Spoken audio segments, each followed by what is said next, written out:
할렐루야. 아름다운 주일 아침입니다. 오늘은 6월 마지막 주일입니다. 돌이켜보면 늘 감사할 뿐입니다. 오늘 6월 마지막 주일에 이르기까지 견디게 하시고 이겨나가게 하시고 때로는 힘든 인생의 짐도 버티게 하셨고 감사와 사랑을 지켜나가게 하셨으니 모든 것이 감사할 뿐입니다. 그러고 보면 나 혼자 온 것이 아니고 같이 왔는데요, 내 곁에 믿음의 길을 함께 걸어가신 사랑하는 분들, 우리 한번 주님의 이름으로 사랑합니다 하고 축복하겠습니다. 주님의 이름으로 사랑합니다. 축복합니다. 잘 견뎌내시고 잘 이겨내신 당신의 생애 정말 짱입니다. 대단합니다. 하나님의 크신 은혜가 충만하시길 바랍니다. 다음 주는 맥주 감사 주일입니다. 정말 깊은 감사를 주님께 드렸으면 좋겠습니다. 큰 감사, 깊은 감사, 무엇보다 주님을 향한 사랑, 그리고 웃음을 한번 드렸으면 좋겠어요. 주님, 한번 웃으며 멋있게 6개월도 살아보겠습니다. 슬픔도 아픔도 많았지만 주님 주시는 큰 웃음을 주님께 제물로 바치고 멋지게 살아보겠습니다. 다음 한 주간, 이번 한 주간 감사가 충만하시기를 주님의 이름으로 축복합니다. 아멘. 오늘 이 아침 우리는 세례의 의미에 대해서 다시 한번 묵상하며 교훈과 은혜를 얻고자 합니다. 오늘 3부 예배 때는 세례식이 있습니다. 세례는 무엇입니까? 세례는 사실은 굉장히 엄숙한 의식입니다. 초대교회의 세례는 사람을 물속에 집어넣는 것이었습니다. 10초, 20초만 있으면 죽을 거예요. 죽어야 했습니다. 상징적입니다. 당신의 옛 사람, 옛 자아, 옛 고집, 옛 욕망, 옛 말투, 옛 습관 다 죽어야 합니다. 주와 함께 죽고 주와 함께 다시 살아서 이제는 새로운 사람으로 살아갑시다. 이것이 바로 세례의 의미였습니다. 그래서 초대교회로부터 지금까지 우리 교회는 세례식과 성찬식을 가장 중요한 교회의 성례전으로 삼고 주님 말씀을 따라서 세례식을 거행을 합니다. 그런데 예수님께서는 또 이런 말씀을 하셨어요. 예수님께서는 분명히 한 번 세례를 받으셨는데 세례를 또 받아야 한다. 제자들에게 말씀하십니다. 내가 받아야 할 세례가 있는데 너희도 받을 수 있겠느냐? 이렇게 물어보십니다. 마가복음 10장 38절을 같이 한번 읽어보시겠습니다. 시작. 예수께서 이르시되 너희는 너희가 구하는 것을 알지 못하는도다. 내가 마시는 잔을 너희가 마실 수 있으며 내가 받는 세례를 너희가 받을 수 있느냐? 주님께서 물으십니다. 내가 받는 세례를 너희가 받을 수 있느냐? 우리 주님께서는 물세례를 이미 요단강에서 받으셨습니다. 그런데 받아야 할 세례가 있다고 말씀하십니다. 받아야 할 세례는 죽음이었습니다. 십자가에 달려 돌아가시는 죽음을 지금 준비하셔야 했습니다. 결단하셔야 했습니다. 각오하셔야 했습니다. 그리고 제자들에게 묻습니다. 내가 받는 세례를 너희가 받을 수 있느냐 물으십니다. 그런 의미에서 세례는 평생 되풀이 되는 것이라고 하겠습니다. 우리 주님 앞에 내 마음을 내보이면서 다시 받아야 할 세례가 있습니다. 주님, 내 마음의 세례를 받기 원합니다. 내 생활의 세례를 받기 원합니다. 내 습관의 세례를 받기 원합니다.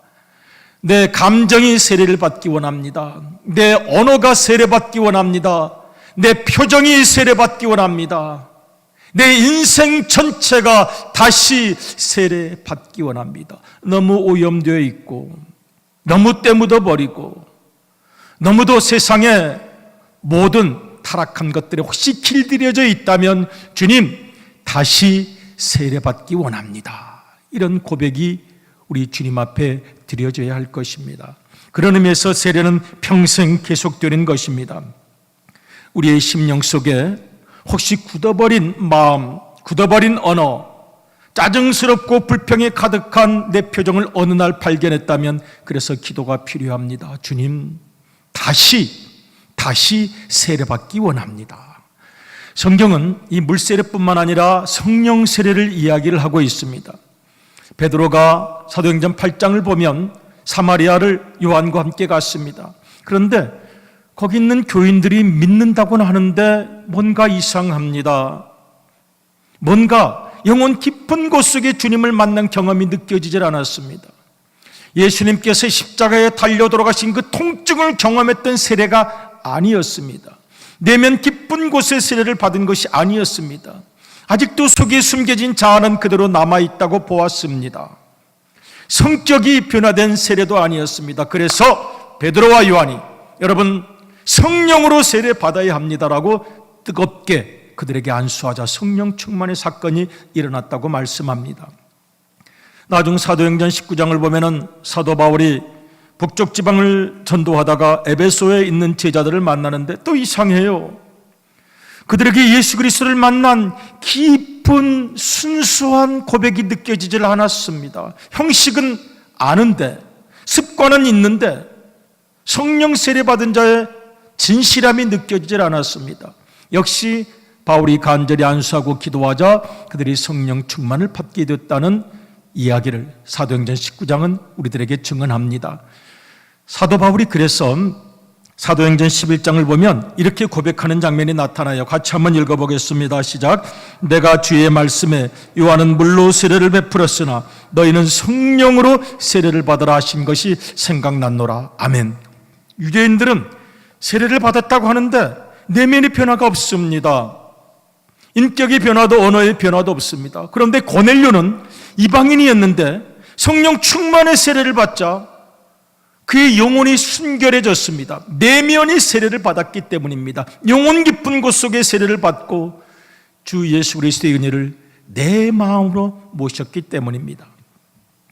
제가 종종 드리는 말씀이기도 합니다. 성령 충만을 받지 않은 사람은 눈이 말똥말똥합니다. 표현이 좀 웃기시나요? 안 웃기시나요? 성령 충만을 받지 않은 사람은 눈이 말똥말똥합니다. 눈이 깊지 않습니다. 눈이 젖어본 적이 없습니다. 여러분, 예수님의 십자가 밑에서도 뜨겁게 눈물을 흘리는 사람들이 있었는가 하면 말똥말똥 구경하는 사람들도 있었습니다. 누가 죽나 봐, 누가 사형당하나 봐. 사형당하는 모양인데 말똥말똥 아무 생각이 없습니다. 교회 안에서도 성령 세례를 받지 못하면, 예수 그리스도를 인격적으로 만나지를 못하면 구경하는 것뿐입니다. 말똥말똥합니다. 그냥 구경하는 겁니다. 교회 가면 구경할 것도 많잖아요. 잔소리할 것도 많잖아요. 간섭할 것도 많잖아요. 예수님을 인격적으로 만나지 못하고 영혼 깊은 곳 속으로 만나지 못하고 그 앞에서 울어본 적이 없으니, 그 앞에서 뜨거운 가슴을 안고 몸부림친 적이 없으니 늘 말똥말똥합니다. 구경할 것도 많습니다. 아는 거라고는 세상 지식밖에 없으니 이것도 트집 잡아보고 저것도 비판해보고 할 말도 많고 따질 것도 많습니다. 세상 경험이 많으니까요. 그러나 내면은 텅 비어 있습니다. 내면은 텅 비어 있음에 불과합니다. 아무것도 아닙니다. 남들이 잘 믿는다고 그러니 흉내도 내보고 순간 감상에 젖어보기도 하지만 내면의 개혁이 일어나 본 적이 없으니 늘 마음은 허전합니다. 늘 마음은 허전합니다. 남들이 잘 믿는다 그러면 궁금합니다. 뭘 어떻게 잘 믿는 것인지 궁금합니다. 만남의 경험이 없기 때문입니다. 여러분, 그런 의미에서 오늘 나를 한번 돌이켜 보았으면 좋겠습니다. 내가 정말 내면 깊은 곳, 영혼 깊은 곳 속에서 예수님을 만난 적이 있는지, 나는 정말 거듭난 사람인지, 아니면 말똥말똥 구경하는 사람인지. 구경할 거 얼마나 많습니까? 트집 잡을 거 얼마나 많습니까? 그렇게 평생 살아갈 수 없습니다. 그렇게 평생 믿을 수 없습니다. 오늘 성령님께서 다시 한번 우리의 영혼을 거룩한 은혜로 세례 주시기를 주님의 이름으로 축복합니다. 그래서 한번 기도해 보겠습니다. 한번 같이 읽어요. 시작. 오 주님, 내가 예수님을 영혼 깊이 분명히 만나 변화되기 원합니다. 이 시간 내 영혼 깊은 곳 속에 임하시옵소서. 아멘. 마지막 줄 한 번 더 읽겠습니다. 시작. 이 시간 지금 내 영혼 깊은 곳에 임하시옵소서. 한 번 더요. 마지막 줄만. 시작. 이 시간 내 영혼 깊은 곳에 임하시옵소서. 아멘. 주님께서 내 영혼 깊은 곳에 임하셔야 강물 같은 그 은혜가 내 마음을 적시어 주어야 우리의 눈이 젖고 마음이 젖고 영혼을 바라볼 수가 있습니다. 그렇지 않으면 늘 구경입니다. 말똥말똥 구경하고 평생 가는 것에 불과합니다. 오늘 우리가 봉독한 말씀은 그런 의미에서 대단히 중요한 의미를 가지고 있습니다. 베드로서 3장 21절인데요. 이 베드로가 세례에 대해서 설명을 하는 부분입니다. 같이 한번 읽어보겠습니다. 시작. 물은 예수 그리스도께서 부활하심으로 말미암아 이제 너희를 구원하는 편이 곧 세례라. 이는 육체에 들어온 것을 제하여 버림이 아니요 하나님을 향한 선한 양심의 간군이라. 아멘. 하나님을 향한 선한 양심의 간군이라. 세례는 하나님을 향한 선한 양심의 간군이라 고 지금 베드로가 이야기를 합니다. 그런데 이 단어가 굉장히 심오한 단어입니다. 헬라어로 에페로테마라는 단어입니다. 이 단어는 좀 중요해요. 한번 발음해서 읽어보겠습니다. 시작. 에페로테마. 에페로테마. 에페로테마라는 단어를 해석하는데 학자들이, 신학자들이 아주 머리를 싸맸습니다. 원래는 ask, 질문하다라는 뜻입니다. 또는 구하다라는 뜻입니다. 어필, 호소하다라는 뜻도 있습니다. answer, 대답하다는 뜻도 있고 대답을 받고 응답한다는 뜻도 있습니다. 플레지, 맹세한다, 서약한다라는 의미도 있습니다. 그러니 어떤 각도에서 이 문장을 해석해야 되는지 성경마다 달라요. 오늘 우리는 개정 성경을 읽었는데 개역 성경은 이렇게 번역을 했습니다. 오직 선한 양심이 하나님을 향하여 에페로테마, 찾아가는 것이라. 세례는 찾아간다는 것입니다. 에페로테마, 그렇게 번역을 했습니다. 세번역 성경은 선한 양심을 가지려고 하나님께 드리는 에페로테마, 호소입니다. 호소. 공동 번역은 이렇게 번역합니다. 깨끗한 양심으로 살겠다고 하나님께 에페로테마, 서약을 하는 것입니다. 플레지. 한글 킹 제임스 버전은 이렇게 번역을 했습니다. 하나님을 향한 에페로테마, 선한 양심의 응답입니다. answer입니다. 라고 번역을 했습니다. 여러분 좀 고민되시죠?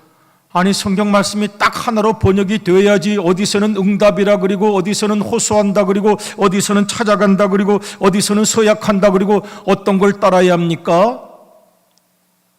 그런데 다 같은 뜻입니다.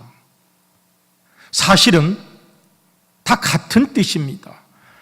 찾아가고 호소하고 질문하고 응답받고 맹세하고 서약하는 거 다 다른 이야기 같지만 예수 그리스도 안에서 하나인 거룩한 은혜 체험인 것입니다.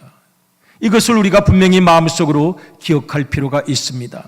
세례란 무엇인가? 평생 받아야 할 세례, 다시 받아야 할 세례, 언어와 생각과 관념, 가치관의 세례, 성령 세례를 받아야 되는데 그 세례는 질문하는 것이요, 호소하는 것이요, 대답 받는 것이요, 대답해 드리는 것이요, 그리고 서약하고 맹세한다는 뜻입니다. 우리가 평생 질문합니다. 평생 마음으로 고민합니다. 주님, 질문하고 싶은 것이 많이 있습니다. 교회 생활을 하면서도 마음이 허전하고 방황이 될 때가 있습니다.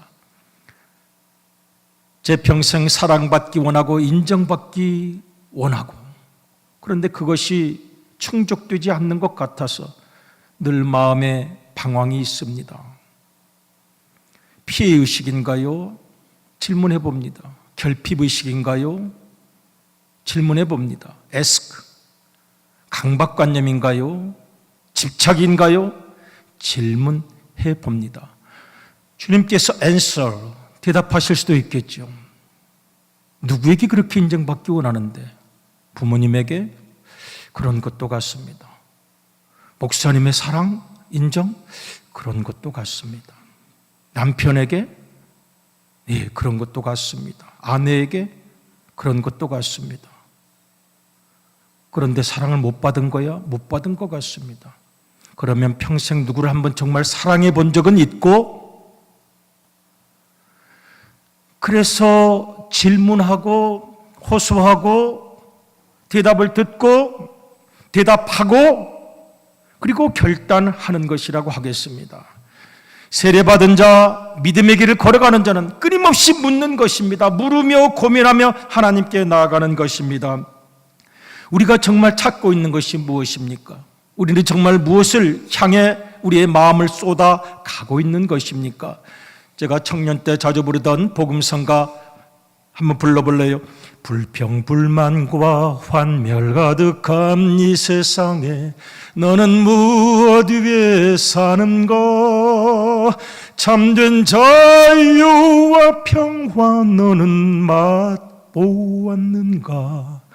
너는 무엇 위해 사는가? 그런데 청년 때 불렀던 이 노래가요, 지금도 가끔 울려 퍼집니다. 나는 무엇을 추구하고 살고 있는 것입니까? 나는 정말 내가 대답받기 원하는 것은 무엇입니까? 고단한 인생길을 살아가고 미완성인 인생길을 살아가며 여러 가지 어려움도 겪고 때로는 짧은 기쁨 그리고 긴 슬픔, 이런 세상을 살아가면서 정말 내가 원하는 것은 무엇입니까? 그래서 세례란 육신의 더러움을 씻는 것이 아니라 영혼 깊은 곳 속에 하나님을 만나면서 평생 묻고 에페로테마, 호소하기도 하고 그리고 대답도 하고 또 하나님의 응답도 듣고 결심하고 간다는 말씀은 대단히 중요한 의미가 있다고 하겠습니다. 가끔 그렇게 말씀하시는 분들도 있습니다. 저는 관계가 늘 불편합니다. 사람을 만나면 뭔가 말해주고 싶은 그런 충동에서 제가 잘 벗어나지를 못합니다. 피해의식이 있는지 평생을 살아가는 동안 늘 관계가 불편합니다. 왜 그럴까요? 하나님께 물으시면 좋겠습니다. 저는 여기서 제가 우리 주님이 아니기 때문에 일일이 다 대답할 수 없습니다. 그러나 하나님께서 우리에게 적절한 깨달음을 주시리라고 믿습니다. 우리가 일반적으로 할 수 있는 대답이라면 깊은 기도로 들어가라. 고독 속에 기도로 들어가서 내가 누구인지를 살펴보고 어떻게 살아야 할 것을 다시 점검해라고 말씀하실 것 같습니다. 그 앤서, 그 대답을 들었으면 좋겠습니다. 저는 주님께서 나를 정말 사랑하신다는 것을 실감했으면 좋겠는데 주님께서 나를 사랑하신다는 말씀은 참 많이 들었는데 잘 실감이 안 됩니다. 어떻게 해야 실감이 될까요?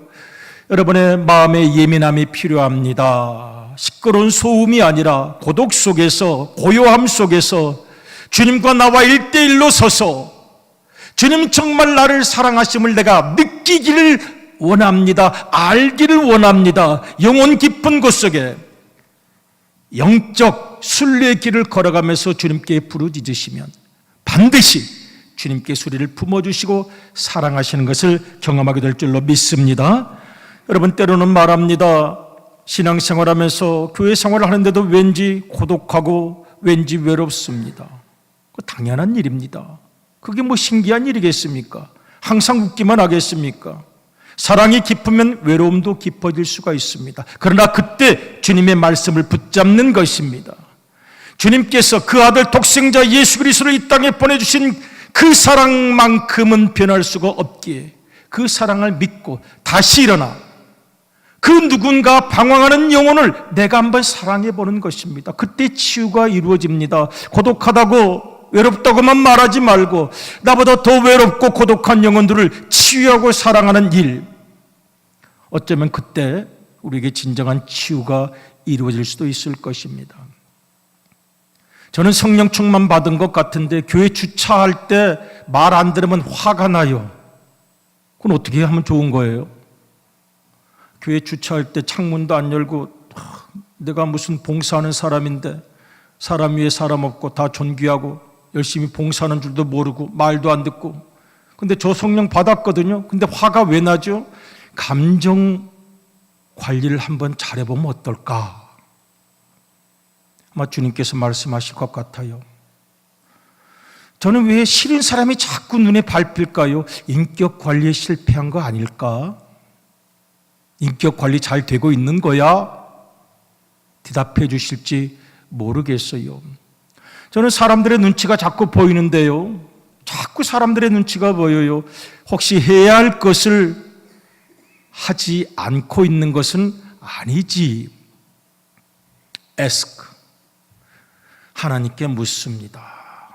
그리고 하나님의 대답을 듣습니다.